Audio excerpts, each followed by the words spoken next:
My Little Pony Theory Creepypasta. You all have probably known about the new generation of My Little Pony, Friendship is Magic. It has, for one reason or another, become an overnight sensation. Whether or not you like the show yourself, you'll have to admit that is success and impressive. However, it raises a question. Lauren Faust has worked on other popular shows and has been working on her own line of toys, the Galaxy Girls. How did she wind up creating the remake of some 80s toy commercial instead of working on her own show ideas? It could be that she's just nostalgic about her childhood MLP toys or something. But even then, what artist wouldn't rather work on her own ideas? I read this news story a few years ago. It was about 6 girls who all went to the same school and died on the same day, January 18th, 1989. A friend of mine from New York City sent me an article from the small local newspaper.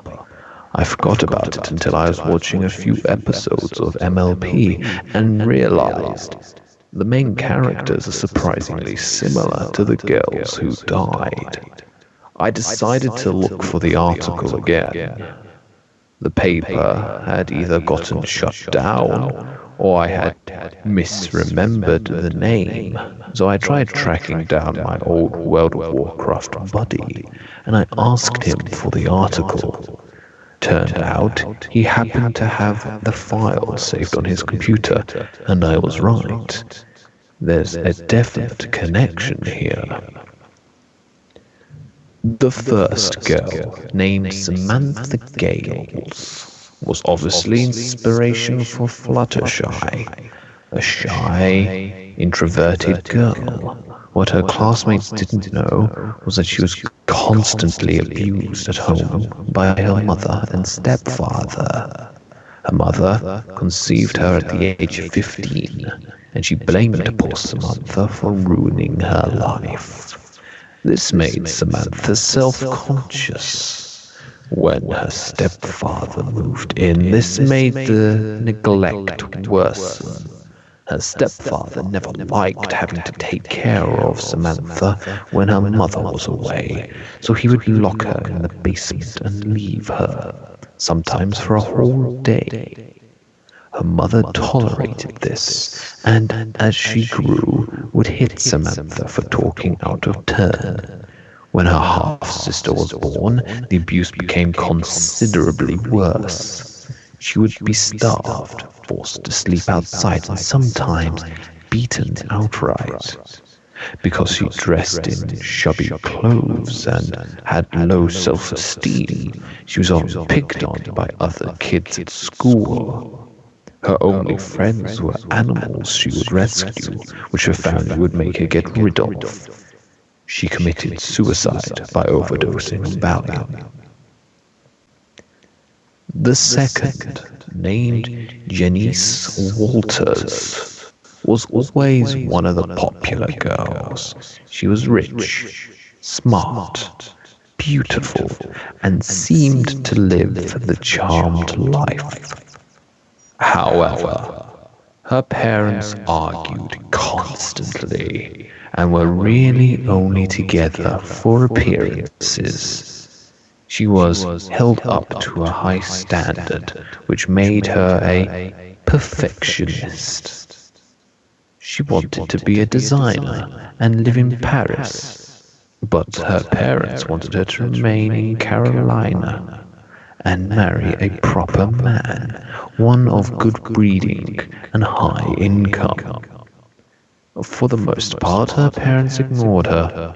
Her parents' only concern was appearing rich and of high social standing, But in reality, her mother was married to her father because of money, and since he had accumulated so much debt, they had been losing money fast. This is what got her interested in fashion initially, since she started making her own fashionable clothes to maintain the appearance of wealth. She died in a car crash when her mother and father got into another argument over money while she was driving. Her neck was snapped on impact, and she died instantly. She was clearly the inspiration for Rarity. Then there was Alexandra Matthews. Alex was a competitive girl. She always sought to be the best of the best, especially at sports, track in particular. Her father always wanted a boy, and since her mother was declared incapable of having another child, he decided to raise her as if she was his son. In the end, though, she loved her mother and father, and was more than happy to play sports with her father. She excelled at them even. This made her popular, and by the time she was in high school, was being sought out by athletic scouts from colleges all over the country. This made her try even harder.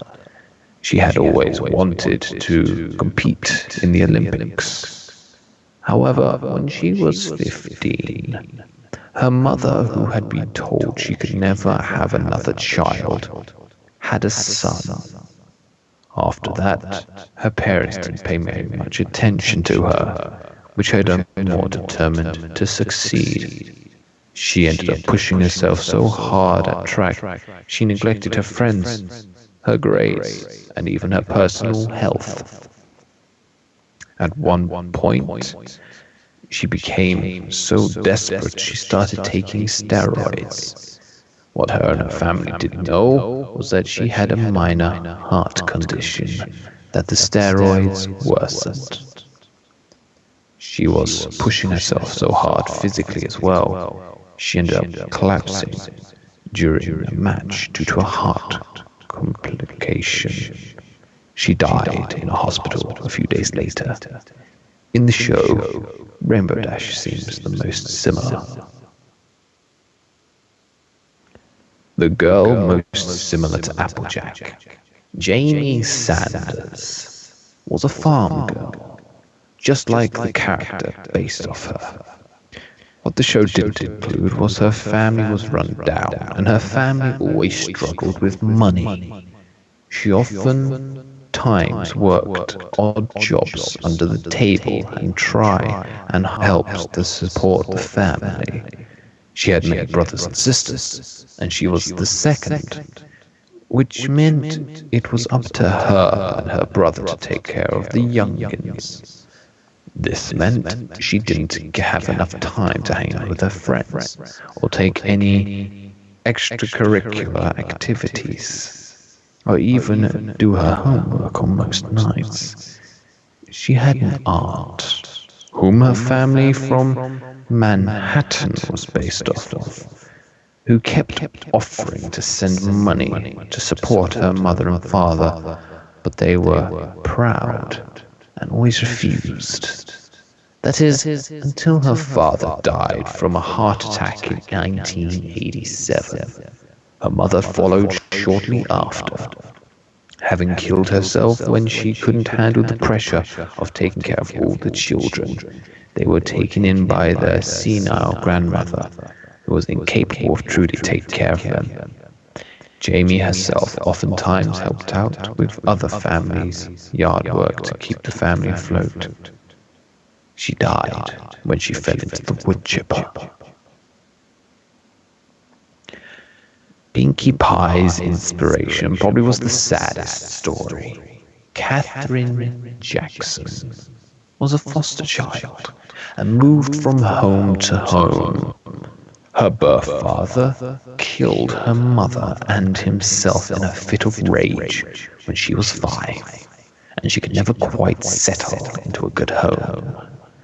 Some of the foster families who would take care of her in her merely interested in the financial support adopting a child would bring, and would refuse to feed or clothe her, even when she was in a nice home with a good family. The old memories still haunted her, breaking her fragile sanity into a million pieces. She would have nightmares, and her mother's screaming and bleeding, and her father screaming for her, claiming to be after her next. By the time she was in high school, she completely snapped. She started to hallucinate and act out in class. Many of the other kids, even the teachers, assumed she was merely hyperactive and was trying to be funny. She would oftentimes paint and draw and write about fantastical things and dressed in over-the-top clothing. All the while her condition was getting worse and worse, the voices and images becoming more realistic and more demanding. She died when she jumped off a building, one of the voices having told her she could fly. What makes this last fact even more chilling is that Lauren's original design of Pinkie Pie to be a Pegasus, as seen in her early development sketches. The last Twilight Sparkle's inspiration was an A student by the name of Cynthia Little. She was held up to a high standard from a young age. Her older brother was always getting awards for academic and athletic achievement, and she was held up to the same high standard. She ended up neglecting other facets of her life in order to make sure she got the best grades. For a while, this worked. Her parents were proud of her accomplishments and bragged to their friends about having not just one genius child, but two. That was until a local private academy for the gifted started to become interested in her, among several other advanced students. She knew that this would be the best opportunity she could have to prove herself as the perfect child. But the pressure was high. She knew there were limited spots for students. And she knew that there would be a test and an essay required to get in. So she became a little desperate. She studied to the point where she could hardly eat and never sleep. And as the test closed in, she panicked. And she opted to find an essay online to copy. And during the test resorted to cheating. When she was caught, her parents were horrified. She sank into a deep depression and eventually hung herself to save herself the shame of being the imperfect daughter. You might be wondering now why Lauren Faust would be inspired to make a sweet children's show inspired by such depressing events. Perhaps she felt some odd need to give the girls closure, or perhaps to tell their stories in any way she could. Think about it. In one episode named The Cutie Mark Chronicles, each poem describes how they each earned one's cutie mark. Rainbow Dash was making a sonic rain boom on the same day for all the girls to see and make them be able to earn their cutie marks. Clearly makes you tend to wonder about each girl's death in real life on the same day. And in the show, Fluttershy is able to take care of the animals she adores. Rarity is a successful designer and loving parents. And with loving parents, Rainbow Dash is in fact a great athlete. Applejack is a successful farm. Pinkie Pie is happy with his current world, and Twilight was accepted into an exclusive school. Maybe, just maybe, she wanted to give the spirits of these girls what they always wanted. And I think they're happy. The end.